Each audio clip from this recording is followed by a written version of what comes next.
Son, this is actually taking longer than I thought it was gonna take, but it's okay because we're almost done. We're almost done. We're almost done.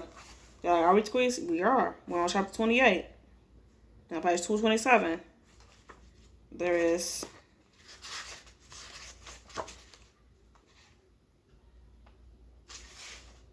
There is 326 pages in this book. So we technically, if we want page 227, there's only 326 pages in the book. We actually have 100 pages left. Okay. Chapter 28.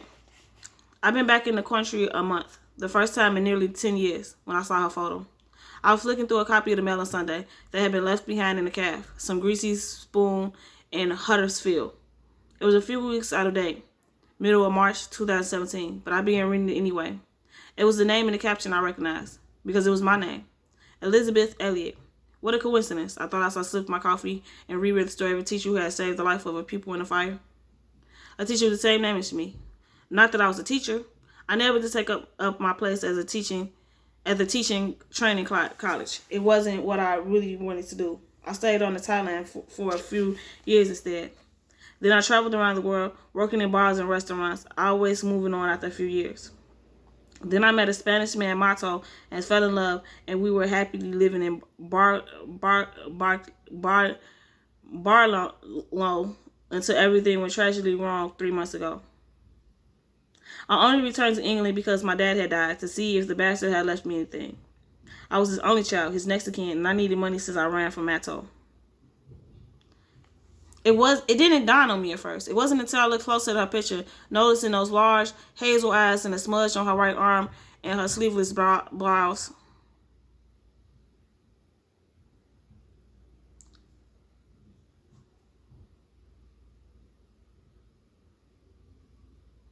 I reread it ahead of y'all, I'm sorry. It wasn't until I took a closer look at her picture, noticing those large hazel eyes and the smudge on her right arm and her sleeveless blouse. Her matching tattoo almost blurred if you weren't looking for it. Her hair was different, darker now and cropped, with a sweeping fringe. The same style as mine had once been, as if it was my old passport photo. I couldn't believe what I was seeing. Karen Fisher. How could it be her when she died in the fire? I peered more closely at her face, at the dimples as she smiled down at the children at her feet. It was a surreal moment. When you spend nearly 10 years thinking that someone has died and that it was somehow your fault, well, I went into kind of a shock. I sat there shaking, feeling as though I downed too many cups of coffee. Our waitress had to come over to check that I might be all right. Why was she using my name? What did it all mean? I needed answers. It wasn't hard to find her address. Amazing how easy it is to find details from a newspaper article. Teacher, independent school, Bath. I took the early morning train to Bath. I'd never been before, but the pretty Gorian buildings and the twee little parks turned me cold. It reminded me of York, of my unhappy childhood. Of course, Karen would end up somewhere like this. I couldn't imagine her slumming it in Seafield or Birmingham or any other urban cosmopolitan country city. She wasn't cool enough. She was too vanilla. For the whole journey, her descent churned into my mind, around and around. She let me believe she was dead. Was she trying to escape me?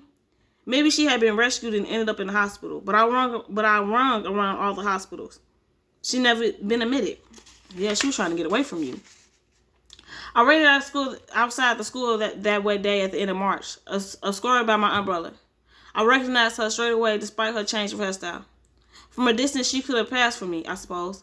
Or for what I used to look like. Her hair was nearly down to my waist now. My hair was nearly down to my waist now. My face brown and weathered from spending too long in the sun. So that I looked older than my 29 years. Karen, though, looked fresh-faced and more annoyingly, she looked happy. She had a coat hung over her shoulders, one arm in a sling, and was holding a polka dot umbrella. She almost skipped through the school gates. Chorus of "Goodbye, Miss Elliott. Have a lovely break" echoing in her wake from pupils and parents alike. I followed her as she made the 10-minute journey home by foot.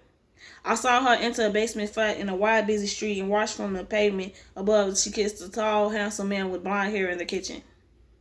My life had turned to tatters, and yet she had everything. I watched in a little bed and breakfast a few streets away and did some more research on my phone. I found out that she'd taken up my place at Middlesex. Okay, in my defense, I seen this in the beginning. I said that was gonna happen, but then I was like, okay, that's too far fetched. Definitely when she was describing them and they was looking, I was like, she gonna steal your identity and sell you into slavery, but then she didn't sell her into slavery. She just stole her identity. Okay.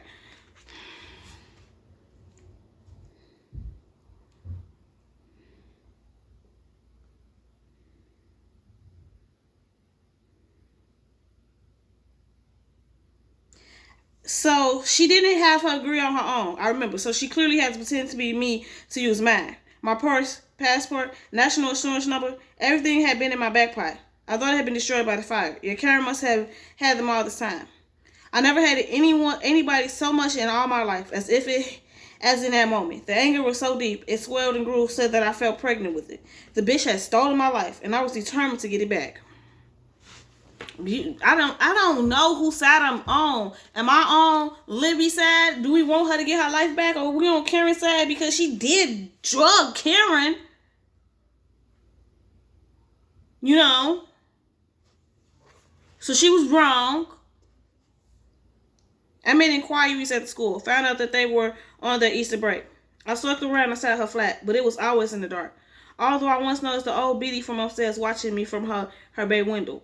I wondered if they were on holiday, whether my journey had been wasted. Then it struck a luck. On Wednesday first, I saw a light flickering on the window below the pavement. It was mid-morning and the rain hung in the air, the sky the color of nicotine stains on the ceiling of a squat I lived in. I descended the steps, ready to confront her, hoping her bloke would be at work. I knocked on her door, my heart hammering, wondering what I would do when I saw her, what I would say. I heard footsteps paddling down the hallway. A low, deep cough and I froze. It sounded like a man. I was about to turn around and run back up the stairs when the door was wrenched open. And there, standing in front of me, was Sheen. Oh my God! So Sheen was the one that got them out of that was lying to get the apartment. I cannot believe this. This writer, I applaud this mother. Oh my God! I'm like, I was not ready. Well, we know he got killed at the house, but how he got killed at the house, we gotta figure it out. So Karen didn't kill Sheen, even though that's her old husband, because she didn't know that Elizabeth was married before she took Elizabeth's, place. Even though she knew Sheen had been beating on her. She thought they had gotten a divorce. I don't know how she thought that. We stared at each other. Our faces mirror images of shock. He looked different, or older, more weathered, less groomed. He'd been handsome once, with a charm I hadn't been able to resist. Until I finally grown up and seen through to the bully he really was. The suits and long wool coats he used to favor were now replaced by jeans and a fleece. His eyes were harder than I remembered, his body stockier and more muscular, as though he'd been pumping steroids. He found his voice first. Beth? I nodded, fear cutting into me, wondering why he was in Karen's flat. What the fuck are you doing here? You're supposed to be in Cornwall, he growled. Cornwall? I could barely breathe, let alone speak, and the words came out in a squeak. But before I could react farther, he grabbed me by the throat, dragging me into the hallway and slammed me against the wall, his fingers pressing into my windpipe. He kicked the door shut with his foot. Yes, Cornwall. Cornwall, he spat. His breath smelled of coffee and I flinched. What had I ever seen in him? He repulsed me. Please, I can't breathe, I sputtered. He released the pressure on my throat and grabbed my upper arms instead, his fingers pressing into my flesh. There would be bruising later. You're supposed to be in Cornwall, he repeated, his teeth clenched, with your perk of a husband. I don't have a husband, except you. He shook me then, so hard that I bit the inside of my mouth. I could feel the iron taste of blood on my tongue. Don't lie to me, you stupid bitch. What the fuck are you doing here? I'm not lying, I yelped. Please, I don't know what you're talking about. I'll come here to see Karen Fisher. He stopped shaking me. Karen Fisher? She was a friend I met when I was traveling, I said, trying to wiggle from his grasp, but he gripped my upper arm tightly. I saw a photo of her in the newspaper. That was you in all the newspaper, he hissed. No, it wasn't. I thought she died in Thailand. But she took my identity. She's pretending to be me. I don't know why. I don't. His eyes flashed. So you don't live in this flat with Jamie Hall? I never heard of Jamie Hall. Then what are you doing here? I've come to confront Karen. He staggered backwards as though I'd been the one to deliver the blow. For fuck's sake, he groaned, putting his hands to his head, stalking up and down the hallway. For fuck's sakes! I couldn't understand why he was so aggravated. What have you done, Shane? What have you done with Karen? He was always a manipulative bastard. I've been too young to see it then. But in that moment, terror shot through me. He had hurt Karen? He leapt at me then, grabbing my hair and dragging me into a bedroom. I've been looking for you for years. 9 fucking years. You stole 10 grand from me. Did you think I was going to let you get away with that? And then that photograph, I thought I found you. And now you're telling me it wasn't you at all, but some other stupid cow pretending to be you? Spittle was flying out of his mouth as he shouted, his face so red and angry that his eyes bulged. I wanted to kick the shit out of you. You ruined everything. His eyes glistened and I could see right to his heart and core. I always knew that Shane would kill me if he saw me again. I betrayed him, tricked him, stolen from him, and run off. I knew he'd never forgive that. Which is why I kept away all these years. He raised his arm, his meaty hand clenched into a ball, and I covered, protecting my head, awaiting the first blow. It took me back when we were married, although he was careful then to hit me where the bruises wouldn't be seen. A vibrating buzz emancipated from him, and he paused, lowering his arm in surprise, taking his mobile from the back pocket of his grubby-looking jeans. They would once have been designer. Had he fallen on hard times? He frowned as a name flashed up on the screen. His mouth twisted into a sinister smile. Well, he said, glancing at me, look who's ringing. I stared at his thick neck and the tattoo on his arm. My name once had been inked on the left bicep, but now I could see it had been turned to an ugly green snake. He positioned himself between me and the door as he talked into his mobile in a fake, jovial voice, something about a man called Jim trying to spot fossils. Then he cleared his throat. Listen, I'm glad you called, actually. There's been a change of plans. He hesitated, shooting a glance in my direction. My daughter's coming out of the hospital earlier than we expected. I know, it's great news. So, we'll be going back to our place in London tonight. Tomorrow at the latest. I'll leave the key with your neighbor, shall I? What was he talking about? What daughter? And then he smirked again. Whatever he was up to, he was clearly enjoying himself. Just drop the key back at the postal station on your way home. Thanks again. Libby? Who are you talking to? I asked him as he slipped the phone back into his pocket. He grinned, looking ghoulish at the half light. It seems your friend Karen Fisher is calling herself Libby, not Beth. Why are you speaking to Karen? What's going on, Sheen? He stared at me as if seeing me for the first time. I don't like to admit it, but I've been had. She looks more like you than you do. What happened to you? You look like shit. My guts twisted. Even after all these years, his words hit a nerve. I thought I had a bit of fun with you before fucking up your life. But that's gonna tits up now, hasn't it? He emitted a crystal laugh. You even messed up that pleasure. Now I'm gonna have to think of something else for you. What had he been planning to do? Knowing Sheen, it was obviously something warped. I played for time. He's always was arrogant. He'll enjoy filling me in on what he was going to do. Were you going to kill me? Of course I was going to kill. I was going to fucking kill you. Do you think I'll let you get away with making a fool out of me? For stealing my money? My mouth was dry, but I asked anyway. How? I was following you with someone I thought was you in Cornwall, watching her and her weedy husband. I pushed him when they were visiting the lighthouse. Didn't plan to hurt him then. Just wanted to freak them out. But she nearly went over the edge of a cliff. I thought there was something different about you. Your walk, your laugh. But it had been 10 years. She shrugged and grinned nastily. I came back here to steal your bank account details so I could get my 10 grand back, plus interest. Oh, and I poisoned some of the food in Cornwall in the fridge. So he did poison the food. She was right. Covered your underwear in animal's blood and buried it in the garage. But I fucked up. Got the wrong person. My underwear? That expensive corset I bought you, remember? I kept it all these years. I knew I'd be seeing you again. Then eventually I found you. I treated you well. Took you away from that disgusting squat you were living in. Bought you nice things. And this is how you repay me? Treated me well. Despite my spirit, I couldn't keep my mouth closed. You beat me up. You abused me. You took advantage of me, my edge, my vulnerability. The punch when it came was unexpected and knocked me back against the bed. It felt like my cheekbone was about to explode. I could feel nearly 10 years worth of pent-up frustration and anger in the force of that fist. Then he straddled me and I hit out at him, but my blows were inofficial as water. He flipped me over so that I was on my front and grabbed my arms roughly behind my back. Oh, okay. He flipped me He flipped me over so that I was on front and grabbed my arms roughly behind my back. I could feel him tying something around me, cutting into my flesh. "I'll be back for you," he said, getting up off the bed, and then he left me there, in the dark, my eyes throbbing where he punched me.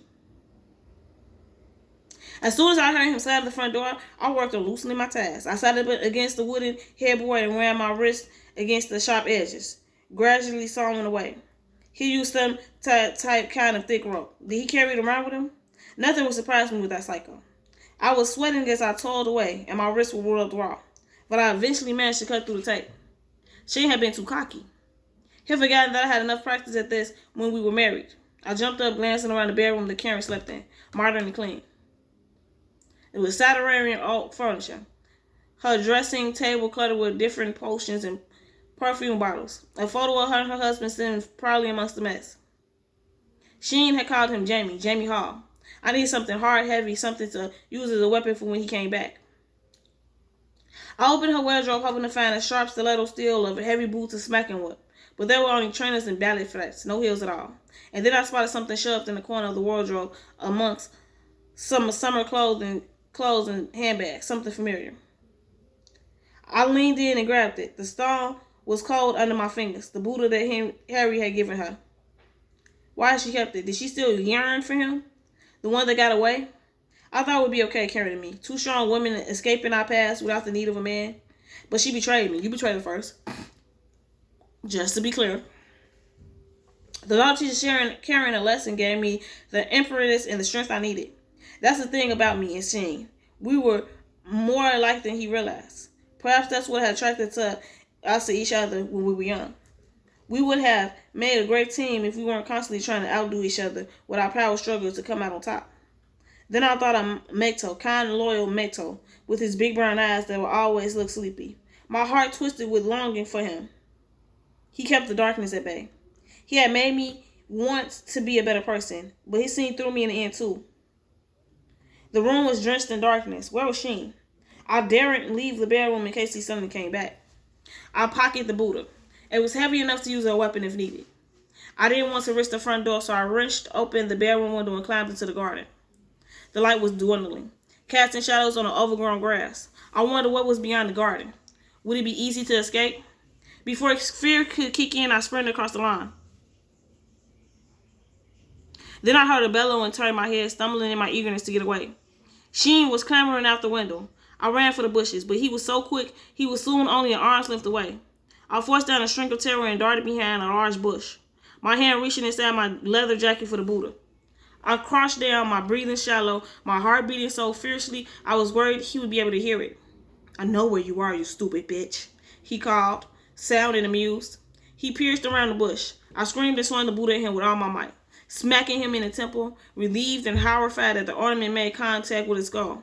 He staggered, his shocked eyes finding mine as he went crashing backward like a tree being felled.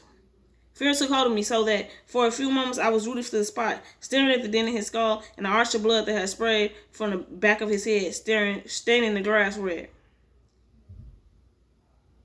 Then I knelt down beside him, my knees sinking into the damp lawn. I was careful not to touch him. I must leave no evidence. I glanced up futilely. The building was over 200 feet away. There were windows obscuring. Some of the curtains hanging open, others with blinds rolling up. Was anyone watching? I was already started to think like a criminal. Was I seen at the bottom of the garden, amongst the weeds and the overgrown grass? Was I seen killing my husband? So that's good. This is getting good. It's getting juicier. It's getting juicier and juicier.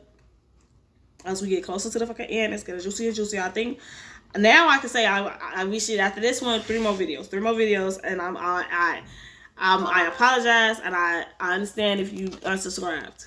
Oh my freaking god, I am so freaking geeked. Okay, I've been at this not long because I keep fucking taking breaks. Chapter 30. So I was a murderer. It had been surprisingly easy killing the man. The moment my fingers encircled the ornament, I knew I wanted to do as much damage as possible. I wanted to kill. I felt no guilt, no remorse. And now he was out of the picture. For the first time since I was 16, the threat of him no longer hung over me. He had taken enough of my life, and I wasn't going to let him take any more. I stayed in Karen's flight that night, too scared to leave. But it spooked me, the thought of Sheen's body at the bottom of her garden. How long before it was discovered? I was just terrified that someone, maybe that own Cornwall had seen me. I snooped around, of course, saw that everything was in my name, her bank details, her credit cards, her driver's license. There was nothing that betrayed who she really was. So she had even been lying to that husband of hers. I was shocked at how effortlessly Karen had stepped back into life as Elizabeth Elliott. Clever to lose Libby instead of Beth. Maybe she felt that sounded posh, keeping more in keeping with her new middle-class life. Perhaps she felt she could disassociate herself from what she had done if she used a different name. How had she survived the fire? I couldn't understand it. I was the last person to be rescued from the hospital, and I had been lucky. No, I think what I think happened, because now that I'm thinking about it, what if Karen was the one that started the fire? Because if you remember when Elizabeth was waking up, she was saying how she felt druggy. She felt like she just couldn't get up. What if Karen slipped whatever the fuck, a sleeping drug into the coke and acted like she was asleep, and because she knew that Elizabeth would drink it because of the bullshit she had done.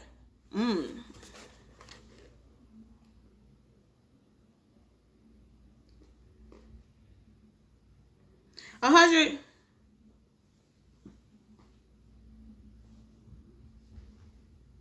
So how could Karen Fisher be here pretending to be me? Unless she wasn't in the hospital that night. Unless she had already left. 100 questions filled my head as I pocketed her bank statements. It would be easy to access her money. She was complacent enough to have a 4-digit number scribbled onto a piece of paper in the filing cabinet, her pen. She was obviously using my national insurance number. She really must have thought I was dead to do something so outrageous. And then it hit me so hard I thought I had to sit down on her sofa. I thought I'd been the one in control, but she had been more cunning, more daring than I'd ever given her credit for. I spent ages washing the Buddha, making sure to wipe away any traces of my fingerprint from its surfaces, its creases and dents. My stomach turned at the sight of Sheen's blood. Then I put it on her sideboard, where she'd be able to see it. All this fuss, I thought, all this fuss about Harry, and she hidden the Buddha away as though it meant nothing. I prowled around her flat, examining the photos of her and Jamie at various events or holidays. They looked happy together, usually joined by a big dopey-looking dog. I was relieved to see there was no evidence of children. Oh, Karen. She had no clue that I was already married, and that when she tied the knot under my name with her previous Jamie, she was committing bigamy. A bigamist. It ticked me to think that. Her one mistake. And when Sheen's body was found, as it inevitably would be, Karen would get the blame. And then the whole sorry tale would come out. What would Jamie think when he found out the truth about his not-so-perfect wife? All I need to do is now stand back and watch this whole world implode. Yep. Most definitely do. You ain't got to do nothing but watch it go down. Okay, so we got a part 3 coming up. Hopefully I can get only 3 parts out of this, y'all. Cross your fingers. Hope. I took a perverse enjoyment out of spying on them when they returned from Cornwall. Their disintegration as they realized that someone had stolen their credit cards and emptied their bank accounts. Their paranoia as they wondered who was behind it all. The fear eating away at their relationship. I opened an account at the Color Company in my name and sent Karen items to jog her memory of our time in Thailand. I wear the color and style that her hair used to be. A backpack similar to the ones we carried. And then there was an old Bibi who lived upstairs. A few times she spotted me hanging around while Karen Libby was at work in the job that should have been mine. Karen never saw me though. She was too engrossed in her own smug little world. One afternoon I was hovering in the alleyway between her building and the next door. I was waiting for Karen to get home from work when I heard a tap on the bay window and the old lady's face peers out her net curtains, beckoning me in. I was intrigued and a little afraid. It had started to rain and I was getting impatient in the cold in my thin jacket, so I made my way tenaciously to her front door. She opened it partially as though she was scared of me. It made me wonder what she had seen from her window. Had she seen me killing Sheen? I dismissed this idea once.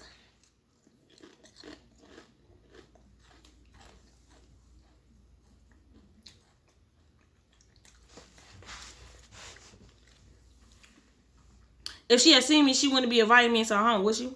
Are you looking for someone, love? She said, not unkindly. I've seen you before. Can I help you with anything? Nosy old brat. The lie slipped easily off my tongue. I'm Libby's sister, I said, smiling politely. But with such a lost touch.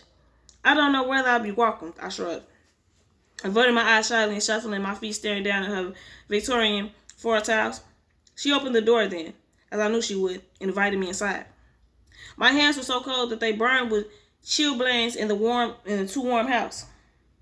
She fussed around making a cup of tea while I stood in her large sitting room, gazing around in wonder.